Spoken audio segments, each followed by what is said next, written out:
If you walk into any boardroom today, you will hear the exact same marching orders.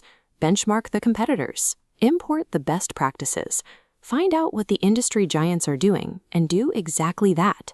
It all rests on a very simple, very seductive assumption. If a playbook worked perfectly over there, it will work perfectly right here. But stripping a winning model from its native environment and pasting it into a completely different ecosystem is usually a highly efficient way to bankrupt a company. In the 19th century, world superpowers were racing to connect the oceans, focusing their efforts on two narrow strips of land, Egypt and Central America. These two projects became the ultimate testing ground, the Suez Canal and the Panama Canal. On paper, the starting conditions were identical. The developers shared the exact same engineering logic. They possessed the exact same level of supreme confidence, and they deployed the exact same construction strategy. Yet, one of these mega projects was a swift, historic triumph. The other was an immediate, catastrophic failure. The strategy itself was clearly not the variable that decided the outcome. The blueprint that conquered the Suez was straightforward. The engineers essentially dug a massive sea-level trench straight through flat, dry desert sand. A few years later, the exact same leadership team looked at the deep jungles of Panama and decided to simply copy and paste that sea-level strategy. The moment that plan hit the ground, it fell apart. Millions of dollars were wiped out, leaving behind flooded trenches and sinking machinery. The sea-level trench was a perfectly logical engineering idea.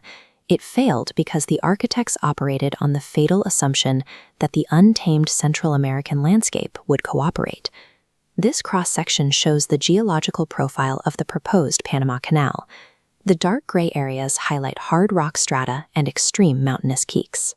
As elevation aggressively climbs, the physical impossibility of a flat trench becomes obvious. The terrain itself fought the imported strategy. Then you factor in the climate. Heavy tropical rains caused massive landslides that refilled the freshly dug trenches. And deep within that suffocating foliage, yellow fever and malaria decimated the workforce. Consider the terrain, the climate, and the execution complexity. When a strategy ignores these hidden variables, the environment will actively and aggressively reject the plan. Fast forward a few decades, and you see the massive SS Ancon gliding flawlessly through a completed Panama Canal. The project was finally saved by an entirely different group of leaders who threw away the sea-level playbook. Instead of fighting the mountains, they engineered a complex system of towering concrete locks designed to lift ships up and over the terrain. True success arrived only when they stopped asking, "How do we replicate the Suez?" and started asking, "What does the reality of Panama actually require?" Today, companies make the exact same error.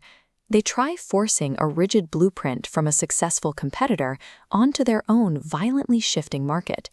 They copy the pricing model, mimic the marketing funnel, and scale aggressively, fully expecting identical profit margins without possessing identical market conditions. Success is not a static object you can pick up and move. It is a fragile condition. It relies entirely on specific customer behaviors, precise timing, and local constraints. Remove the native conditions from a borrowed strategy, and a catastrophic collapse is guaranteed. The job of a leader is not to memorize someone else's winning moves. Strategy is not a decision. Strategy is a reading. It is the ability to accurately assess the unique constraints of the environment you are standing in right now.